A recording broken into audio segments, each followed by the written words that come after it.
Fica longe esse lugar, parece tão perto. Olá. Que grande, né, oportunidade para todos nós, esse momento de trocar ideias. E as ideias definitivamente precisam ser multiplicadas, né? E existe uma história muito curta, muito singela, que explica muito bem como que as histórias são multiplicadas. Se eu tiver uma maçã e, andando pelas ruas, eu me encontrar um de vocês e eu entregar a minha maçã para um de vocês, quando vocês forem embora, vocês vão levar a maçã e eu vou ficar sem nenhuma. Mas se numa outra oportunidade a gente se reencontrar e eu tiver uma ideia e eu contar essa ideia para vocês, quando vocês forem embora, vocês vão levar a minha ideia, mas eu vou continuar com ela, porque as ideias se multiplicam e as maçãs se dividem. Um filósofo que eu gosto muito e que tem o conceito do pós-fashion, que é o Lukács, que significa, em resumo, que a gente entende as coisas depois delas passadas, me convence muito.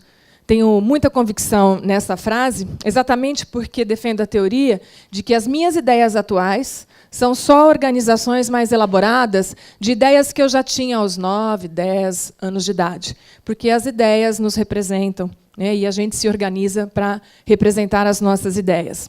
Recentemente, eu tive uma oportunidade de confirmar essa minha teoria. Convidada pela Fundação Feira do Livro para escrever um artigo sobre meu professor inesquecível, eu dialoguei com as minhas lembranças e lembrei da minha fase escolar. E eu, então, certifiquei-me mais uma vez de que realmente as nossas ideias são mais elaboradas, mas são antigas. Eu sou de Bonfim Paulista, que é um distrito de Ribeirão Preto, pouco mais de 14 mil habitantes, e durante todo o tempo que eu morei em Bonfim, eu estudei na escola pública. O primeiro bilhete que a minha mãe recebeu, dando conta da minha vida acadêmica, dizia que eu chegava cedo demais na escola. E eu chegava. Mas eu chegava cedo demais porque eu queria limpar as minhas carteiras e a escola, a minha sala, pelo menos. Eu levava um combinado, um misturado de água com sabão, num recipiente de desodorante e limpava a fórmica vermelha, verde, as cores que tinham. Varria a sala todos os dias, uma vez por semana passava cera e escovão. E o escovão eu que tinha levado e deixava atrás da porta. Achava aquilo absolutamente normal, porque me incomodava a educação com sujeira, não combinava. Naquela época, eu não entendia nada de política, não que eu entenda agora, mas com 9 anos entendia muito menos. E não era uma opção a gente fazer uma passeata reivindicatória para alguém limpar a sala. Eu achava que me cabia. E eu limpava a sala, por isso que eu chegava mais cedo. Hoje, eu sou presidente do IPSIC, que é o Instituto Paulista de Cidades Criativas e Identidades Culturais. Uma entidade criada em março desse ano, uma ONG sem fins lucrativos, que reúne pessoas que pensam sobre o mesmo aspecto. Se aos 9, 10, 11 anos eu queria limpar a sala, hoje todos que compõem o IPSIC querem limpar a cidade de ideias retrógradas, ideias que não dialogam com as próprias referências culturais daquele lugar onde elas estão sendo colocadas em prática, né? Definitivamente, o IPSIC é o lugar das ideias. É o lugar onde as pessoas estão ali exatamente para ter boas ideias sobre vários aspectos. Algumas dão base a toda a estrutura do IPSIC. A primeira delas é que as coisas que não estão boas podem ser melhoradas. Todos que compõem o Instituto estão pactuados com essa necessidade. Nosso trabalho é diagnosticar por que a ideia não está boa, por que a relação não é boa, e propor alternativas, sempre ligado uma coisa com a outra, diagnóstico e proposta. Uma outra ideia é que, entre o fácil e o difícil, a gente sempre escolhe a melhor ideia. Façam vocês um olhar para dentro e vão observar como a gente tem medo de ideias difíceis, como a gente se esconde de ideias difíceis, né? E, muitas vezes, a gente pratica várias ideias fáceis para chegar no mesmo lugar que uma só difícil já teria nos levado lá. Além do que, definir difícil é uma questão de ponto de vista. Né? No caso do poder público, o difícil está intimamente ligado com a questão política. No caso da iniciativa privada, com a questão econômica. Mas talvez a melhor ideia seja a criativa. Nem difícil, nem fácil, mas criativa. E a gente pactua com essa assertiva. A nossa missão é estudar a realidade das cidades a partir de um diagnóstico de referência cultural, entender bem aquele local, quais são as potencialidades, e organizar um plano de ação integrado entre poder público e sociedade civil com o objetivo de propor a transformação daquele lugar num lugar criativo. Definitivamente, é um olhar para dentro, é um olhar para o passado, porque está muito certo para todos nós do IPSIC que o nosso passado é a nossa história, é a nossa tradição, e que não está desvinculado com o presente. Portanto, não pode, de maneira alguma, estar desvinculado com o nosso futuro. A maneira como a gente propõe questões futuras está sempre intrínseco às nossas realidades, às nossas referências culturais, que estão postas no nosso passado e que deveriam, nem sempre estão, no nosso presente. Porque a tendência hoje da sociedade é desvincular os tempos, como se fossem camadas que não dialogam. Passado, presente e futuro. Para a gente, a defesa é de que isso é um grande equívoco. E, num resumo, é dizer que a gente está buscando entender o povo daquele lugar. Entender como aquele lugar se comporta para, então, propor soluções. Não e nunca sem isso. A cidade, sem dúvida nenhuma, é um organismo complexo, mas nunca deixará de ser a somatória de todos nós. Se nós formos eliminados do estudo sobre o que é a cidade na hora de propor soluções, o equívoco já está estabelecido. Porque se a cidade é o macro e todos nós somamos, o que fazemos é o que a cidade faz, o que pensamos é o que a cidade pensa, para onde vamos é para onde a cidade vai. Porque nós não estamos desconectados, embora muitas vezes pareça que sim. A proposta efetiva do IPSIC, nesse momento, é pensar um projeto criativo para Ribeirão Preto. Como eu disse, nós somos muito novos, nascemos em janeiro, já estamos com um projeto bastante avançado. E, metodologicamente, para a gente se organizar, nós criamos uma sistematização, que são 3 cadernos. Profissionais da área de história, arquitetura, eles visitam aquele local. A gente já tem um projeto mais andado para Bonfim Paulista, não é à toa, mas enfim.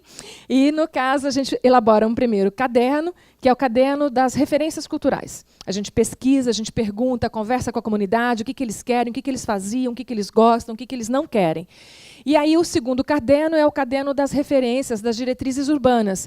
Mantém a primeira equipe, chega uma nova equipe de profissionais, provavelmente as pessoas do urbanismo, da arquitetura, e a tendência desse caderno é dialogar com o patrimônio histórico, exatamente para manter as referências. E o terceiro caderno, ainda dentro dessa metodologia, é o caderno que propõe um programa de ação de economia criativa, sempre interligado com os 2 primeiros cadernos. Para a gente, do IPSIC, a economia criativa só se fideliza se dialogar com as potencialidades do lugar onde ela está sendo executada.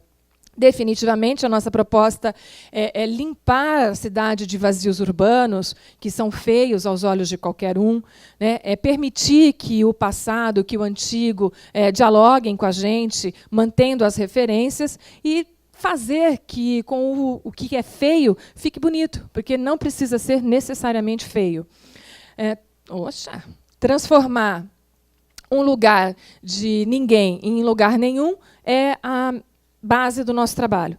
Ele não é inédito. A gente tem vários exemplos. Um bom exemplo é da Grécia. A gente tem referência vindo da arquitetura, mas significa para a gente, com toda a dimensão que a história permite e as outras áreas de vários profissionais, que em 1985 há um diagnóstico do governo grego de que eles estão perdendo a identidade. Eles não sabem se eles são uma nação histórica, de grande antiguidade, de grande referência arquitetônica, ou se definitivamente eles entram no mercado econômico para brigar com os outros países. E, para poder combater essa crise de identidade, o governo investe ainda mais em preservação do patrimônio. É um bom exemplo. E um outro exemplo é o dos Estados Unidos, especificamente de Boston, que eles criaram um programa Main Street, que é, a partir da rua principal, eles propõem o restauro dos centros históricos. Existem indicadores hoje de estudos americanos que o investimento no restauro do patrimônio garante bastante renda para o local onde ele está sendo restaurado e relações com a comunidade nesse processo. Construir um prédio novo significa empregar menos pessoas, reformar e restaurar um prédio significa contratar mais. Quando o prédio novo está terminado, não há mais vínculo entre ele e as pessoas que trabalharam durante a construção. Um prédio antigo, onde é restaurado, depois de restaurado, ainda se mantém uma relação, porque há necessidade frequente da manutenção. E isso, então, garante a mais longo prazo o restauro. Somado a tudo isso, ainda tem as relações de pertencimento da história das tradições. Hoje, quem for visitar algumas cidades nos Estados Unidos pode observar que muitos prédios estão simultaneamente sendo restaurados, em especial os prédios da área central. Só para dar alguns exemplos e tentar ilustrar, um projeto de cidade criativa tem como meta transformar praças e parques sem graças em lugares de encontro para as pessoas que moram na cidade e para os seus turistas, visitantes, ou então simplesmente barracões que estão sem função nenhuma, muito pelo contrário, acaba se tornando um local do drogado, né, das pessoas que estão sem referências, das pessoas que estão sem apoio social, e podem ser transformados em belíssimos espaços de convivência cultural, social, econômica, né? Antigas fábricas que também se tornam vazios e que acaba sendo um problema para a segurança, podem ser, com um projeto desse, um local de transformações. O conceito de cidade criativa mora dentro da economia criativa, mas nem tudo que é cidade criativa pode se afirmar que seja economia criativa. Porém, tudo que é economia criativa é cidade criativa. Né? Os conceitos se dialogam, mas um não depende necessariamente do outro. A economia criativa tem como objetivo fazer tudo que a economia tem, com a contrapartida de fazer o desenvolvimento humano, social, o projeto de inclusão. Se fosse uma opção, né, vamos fazer uma economia convencional, onde tem muita disputa, vamos fazer uma economia criativa. Obviamente, os ingredientes da economia criativa podem nos convencer de que vale a pena investir. Não é nada novo, como eu já disse, o Celso Furtado já trabalhava não com esse conceito, mas com essa teoria, né, quando ele falava de que as cidades precisam, as sociedades precisam criar mecanismos de defesa, né, e também começar a se reinventar. Não era mais possível, já em 2008, e até textos anteriores do Celso Furtado, de afirmar que as cidades se bastavam. Né? É preciso gerar uma economia e um desenvolvimento a partir de outros instrumentos, outra matéria-prima. Então, a gente volta na busca das identidades culturais do povo daquele lugar. Aí tem resposta. É nesse lugar que estão as respostas para qualquer pessoa, qualquer município que queira pensar num formato de cidade criativa. Especificamente pensando em Ribeirão Preto, por que não projetar uma cidade nacional dos museus? Nós já temos alguns, não são os melhores exemplos, mas se fosse política pública poderiam passar a ser, e temos muitos projetos em andamento, como o Museu da Biodiversidade da USP, bastante avançado, tem tudo para ser um museu internacional, como o Museu do Arquiteto Décio Tosi, Museu do Tempo, pensado para ser instalado em Ribeirão Preto, como o Museu da Agricultura, recentemente lançado pelo Ministério da Cultura do Estado de São Paulo, por conta da AgriShow, como o Museu do Carro Antigo, uma proposta do Faixa Branca. Nesse momento, nós não temos um projeto de cidade criativa, e cada um dos integrantes defendem isoladamente as suas propostas. Se unimos todos dentro de uma meta principal de economia criativa, ganha peso e ganha forma. Por que não, já que a gente tem convicção plena, ninguém pode contestar, de que Ribeirão Preto é uma cidade da educação, e a gente quer evidenciar, fortalecer e fomentar todas as nossas relações com a cultura, por que não propor dentro de uma economia criativa uma universidade livre de artes? Né? Nós somos uma cidade transitória, onde muitos eventos acontecem, esse seria um bom momento. Ou então pequenos clusters de moda, de animação gráfica, afinal de contas a gente tem costureiras, muitas em Ribeirão, muitos estilistas, nós temos faculdade com o curso, nós temos muitos artistas premiados pelo MINC na área de animação gráfica, é um outro olhar, é um olhar para dentro, definitivamente. E aí eu queria então convidar vocês para ver um vídeo que finaliza e sintetiza toda essa proposta de 1 minuto e 30. Sabe aquela sensação de que o tempo está passando rápido demais? Pois então, o ritmo do tempo é o mesmo. 60 minutos por hora, 60 segundos por minuto.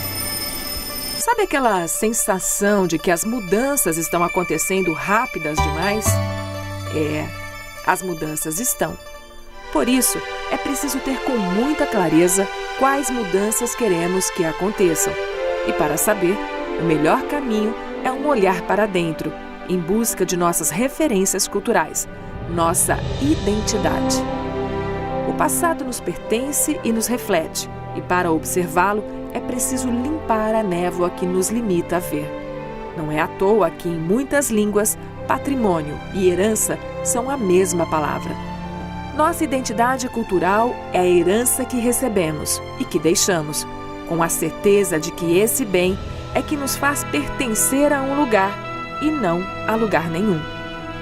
Preservar o patrimônio cultural material e imaterial de uma cidade é identificar as camadas do tempo e clarear os caminhos do futuro. Mas esta é uma tarefa de todos. Apesar de muita coisa ter mudado rapidamente, muitas outras continuam exatamente iguais. A união ainda faz a força.